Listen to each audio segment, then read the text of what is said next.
So this is interesting. This is the cartoon right here that the New York Times put out in their paper.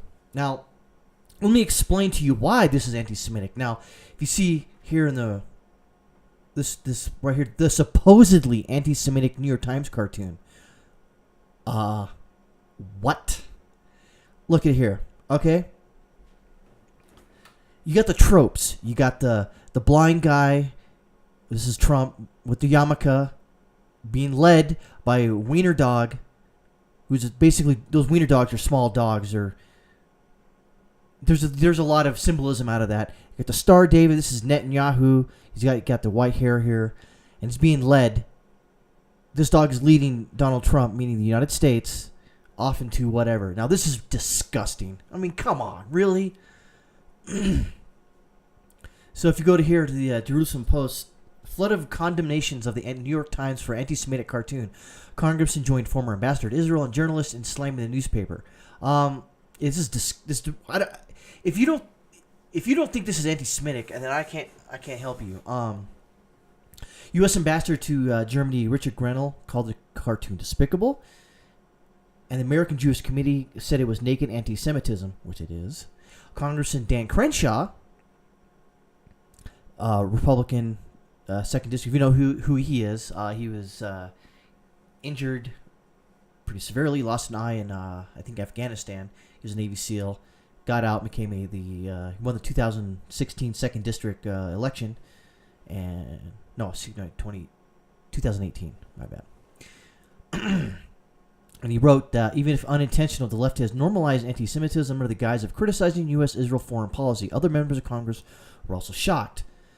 Absolutely disgraceful and classless anti-Semitic pick. Congressman Lee Zeldin of New York. There's a Republican in New York. Holy smokes. Many journalists also felt the cartoon was offensive. This cartoon is disgusting and sloppy. Joyce Karam of The National. This apology isn't enough. Harry Cherry of the Jewish Voice wrote, echoing many sentiments of the felt of the Times, claimed that it was an error in judgment, wasn't enough condemnation. Quote, there needs to be wide-ranging investigation. I'm going to have to disagree. I don't think there's need to be an investigation. Investigate what? They did it on purpose. You just don't put that and go, well, let's put it in there. No one raised a hand and go, hey, sir, Mr. Editor, doesn't this look a little, I don't know, bad taste? Nah, put it in there. No one's going to say anything. So Yashar Ali, a contributor to New York Magazine, was one of those whose condemnation on social media soon after the cartoon came to light and helped drive awareness. God, I hate that word, awareness. Philanthropist Andy Milstein and Gal program community leadership head of Kobe Barta also were among those who spread alarm on social media before the cartoon was widely known. Seth Mandel, the New Washington Examiner, said it was a perfect example of why it's getting tougher to unite to fight anti-Semitism.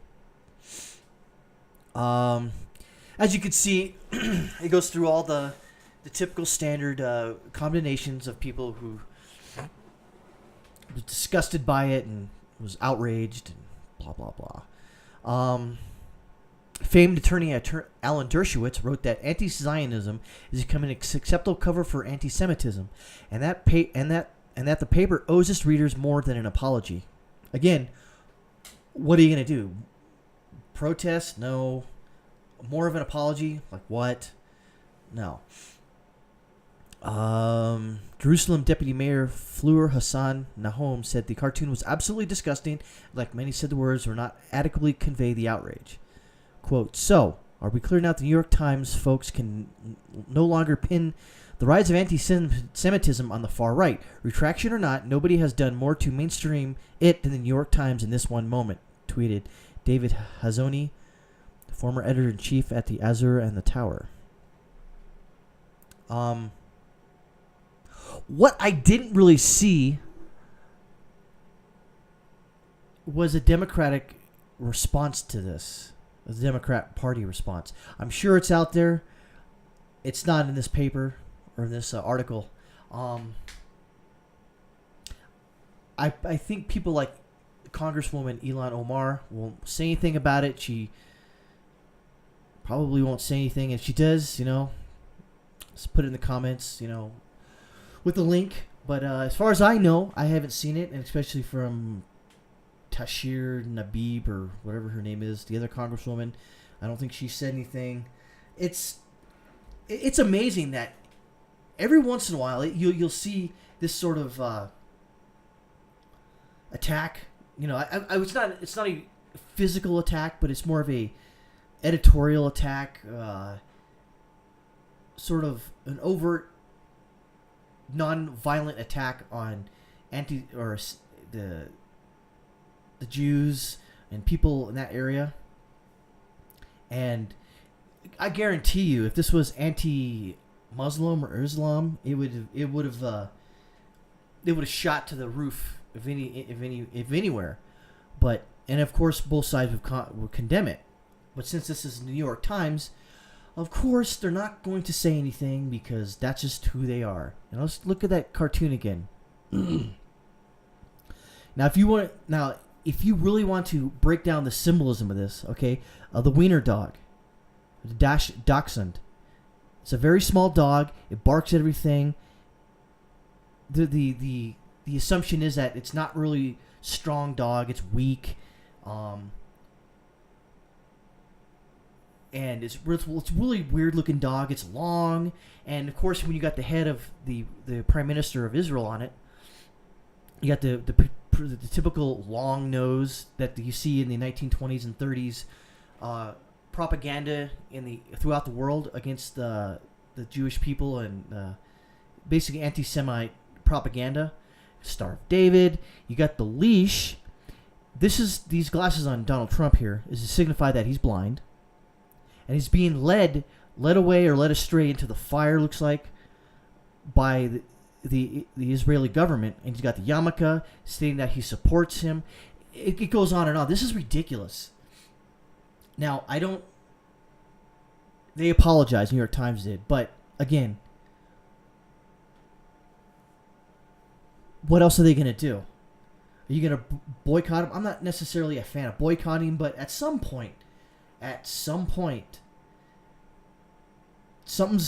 like that should happen. I'm just not going to.